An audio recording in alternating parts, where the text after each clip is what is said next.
भाई एक खुराफाती आइडिया आया था दिमाग में और एक बात पूछनी थी आपसे। ये जो गोलियां होती हैं, जो बंदूकियां होती हैं, ये तो आपने सुना होगा कि फलाना राइफल फलाना गन की जो रेंज होती है, मारक क्षमता, जिसपे खड़े होने से सामने वाले को चोट लग सकती है।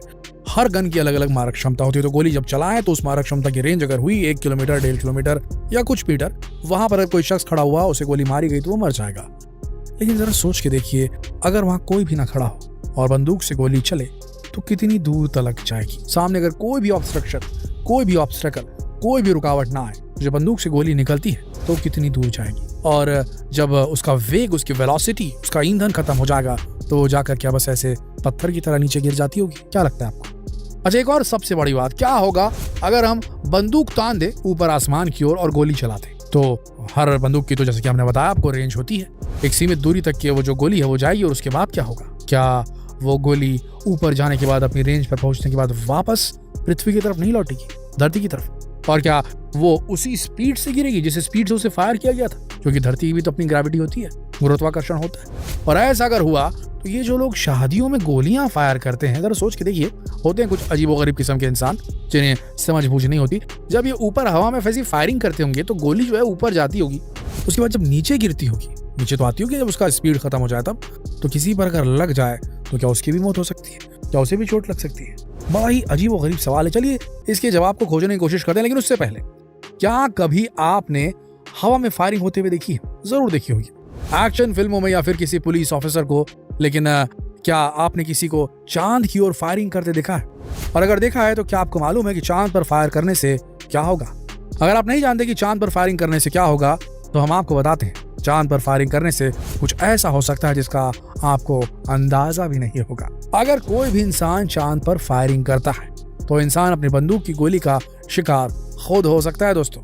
जी हाँ, सही सुना आपने। आपको बता दें कि ऐसा इसलिए होता है क्योंकि चांद पर ग्रेविटी अर्थ के कंपैरिजन में बहुत कम होती है, जिसके कारण जो गोली आप चांद की ओर चलाएंगे वो सीधे आपके पास वापस आती है और मुमकिन है कि अपनी गोली का शिकार आप खुद बन सकते हैं। अब बात को जरा समझिए, हम क्या बोल रहे हैं। गोली अगर हम चांद पे खड़े होके चांद पर चलाएंगे नीचे की तरफ, तो क्योंकि ग्रेविटी कम है तो टकरा कर आपको वो गोली लग सकती है। ये सुनकर आपको हैरानी तो जरूर हो रही होगी और इसीलिए हम आपके लिए ये वीडियो लेकर आए हैं। इस वीडियो में हम आपको चांद पर फायरिंग करने पर ऐसा क्यों होता है इसके बारे में बताएंगे।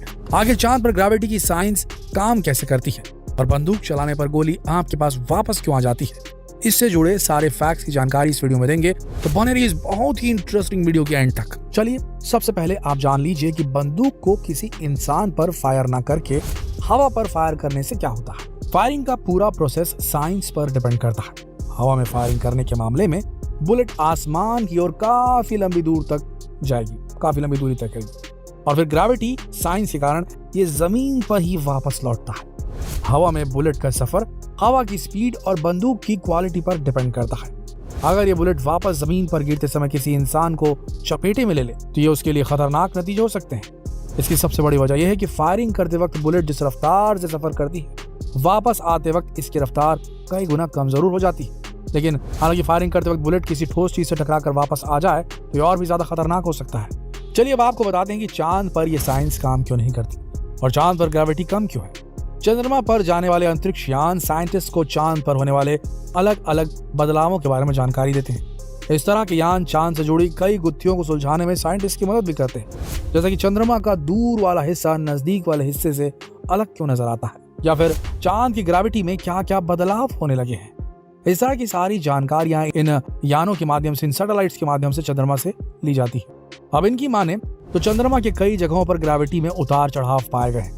जैसे हमारे यहाँ ग्रेविटी एक आप बोल सकते हैं कि एक समान सी होती है, कुछ जगहों को छोड़ दें तो पृथ्वी पर ग्रेविटी एक समान सी होती है, लेकिन चंद्रमा में ये जो ग्रेविटी है कई जगह वैरिड होती है। चंद्रमा की सतह काफी कुछ मतलब कि बेडौल सी है, क्योंकि खुद उसका जो गुरुत्वाकर्षण नहीं होने की वजह से, खुद उसका एटमॉस्फेयर नहीं होने की वजह से जो उल्का पिंड गिरते हैं वो हवा में ही नष्ट नहीं हो जाते जैसे पृथ्वी में होते हैं। आपने देखा होगा जो उल्का पिंड पृथ्वी में एंटर करते हैं, पृथ्वी के वायुमंडल में एंटर करते हैं, वायुमंडल के फ्रिक्शन की वजह से हवा में ही आग के गोले बन जाते हैं और वहीं जलकर भस्म हो जाते हैं। लेकिन चूंकि चंद्रमा पर अपना खुद का कोई वायुमंडल, कोई एटमॉस्फेयर इतना घना नहीं है, इसकी वजह से जो भी एस्टेरॉइड, जो भी उल्का पिंड गिरते हैं वो सीधे जा करके चंद्रमा की सरफेस पर गिरते हैं, जिससे वहाँ गड्ढे बन जाते हैं। और इन गड्ढों और ऊंचाइयों और जो खाइयों की वजह से है, वहाँ जो ग्रेविटी है चंद्रमा की वो ऊपर नीचे होती है, कहीं पर ज्यादा है कहीं पर कम है। असमान है। साइंटिस्ट के मुताबिक ग्रेविटी कम होने के कारण चांद पर किसी भी इंसान का वजन सीधे 16.5% कम हो जाता है। आप मून पर काफी हल्का महसूस करते हैं और आसानी से उछल कूद कर सकते हैं। आपको बता दें कि चांद पर जो ग्रेविटी है वो अर्थ की अपेक्षा में कई गुना कम है और चांद की ग्रेविटी अर्थ की ग्रेविटी से कई गुना कम होने के कारण ही वहां पर बंदूक की गोली पर ग्रेविटी का साइंस काम नहीं करता। अगर हमारे पास एक गन है जो 1.6 किलोमीटर प्रति घंटा की स्पीड से फायर करता है, एक ऐसा मान लेते हैं, इस गन से अगर मून की तरफ फायर किया जाए तो गन की बुलेट मून का पूरा राउंड लगाकर वापस आकर हमें ही शूट कर सकती है। आप जरा गौर से सुनिएगा हम क्या बोल रहे हैं। इस गन से अगर हम मून पर यानी कि चंद्रमा पर खड़े होकर गोली चलाएं तो ये गोली जाएगी और चंद्रमा का पूरा एक चक्कर काटेगी, क्योंकि वहां पर ग्रेविटी कम है तो वो नीचे नहीं खींचेगी ग्रेविटी बुलेट को अपनी धरती की ओर, तो ये सीधी सीधी जाएगी, पूरा चक्कर काटेगी, क्योंकि थोड़ी बहुत ग्रेविटी तो है तो बाहर नहीं निकल जाएगी वो अंतरिक्ष में। वो गोली चलेगी और सतह के पास ही चलती रहेगी वो चंद्रमा के जिस अल्टीट्यूड में उसे गोली मारी गई है, और वो गोल घूम कर आएगी और आप ही को पड़ जाएगी। ये समस्या है अगर आप गन से मून के ऊपर फायर करते हैं, तो ये बहुत बड़ी चीज है। चांद पर तो ग्रेविटी कम है, लेकिन एक ऐसी जगह है जहां ग्रेविटी है ही नहीं। जी हाँ, आप सही समझे। वैसे तो ग्रेविटी स्पेस पर होती ही नहीं है, तो जरूर आप लोग जानना चाहेंगे कि स्पेस में फायर करने से क्या होगा। तो चलिए अब आपको ये भी बता देते हैं कि अगर हम बंदूक को स्पेस यानी कि अंतरिक्ष में फायर करते हैं तो इसका क्या असर होता है। वहां पर गन चलाने पर साइंस कैसे काम करती है, यानी कि स्पेस में अगर गन चलाएंगे तो क्या होगा। आपको बता दें कि गोली को फायर करने के लिए उसमें मौजूद गन पाउडर में आग लगानी पड़ती है और आग लगाते ही एक धमाके की मदद से गोली जो है बंदूक से बड़ी तेजी से बाहर निकलती है। आग लगाने के लिए हमें ऑक्सीजन चाहिए होती है, पर स्पेस में ऑक्सीजन न होने की वजह से आर्टिफिशियल ऑक्सीडाइजर्स की मदद से गन पाउडर में आग लगाई जा सकती है और बुलेट को शूट किया जा सकता है। मतलब नॉर्मल गन से आप गोली मार ही नहीं सकते, आपको आर्टिफिशियल ऑक्सीडाइजर चाहिए होगा तभी ये हो सकता है। अगर हम पृथ्वी पर बंदूक से गोली चलाते हैं तो जैसे ही गोली बंदूक से निकलती है तो एक भारी आवाज पैदा होती है, पर अंतरिक्ष में मौजूद वैक्यूम की वजह से वहां गोली चलाने पर कोई आवाज नहीं आती, क्योंकि साउंड को एक जगह से दूसरी जगह जाने के लिए किसी मीडियम की जरूरत होती है और वो मीडियम हवा होता है पृथ्वी पर। और अंतरिक्ष में हवा तो होती नहीं, तो वो साउंड कैरी ही नहीं होता, जाता ही नहीं एक जगह से दूसरी जगह। तो इसी कारण स्पेस में बिना किसी आवाज के गोली बंदूक से बाहर निकलती है। लेकिन किसी बंदूक से गोली निकलती है तो हमें पीछे की तरफ एक झटका सा लगता है पृथ्वी पर।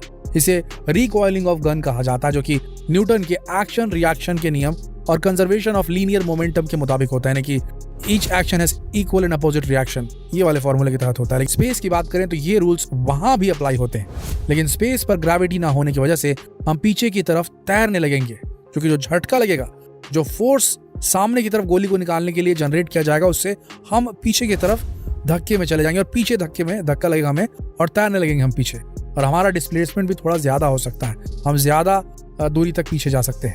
एक कैलकुलेशन के मुताबिक अगर गोली बंदूक से 1000 मील प्रति सेकंड की स्पीड से निकलती है तो पीछे लगने वाले झटके की स्पीड कुछ सेंटीमीटर्स पर सेकंड ही होगी। तो जब हम अर्थ पर गोली चलाते हैं तो ग्रेविटी और आसपास की हवा की वजह से उस पर कुछ बाहरी प्रेशर लगते हैं, जिनकी वजह से कुछ समय बाद उस बुलेट की स्पीड जो होती है वो कम हो जाती है और बुलेट कुछ दूर जाने के बाद रुक जाती है, गिर जाती है।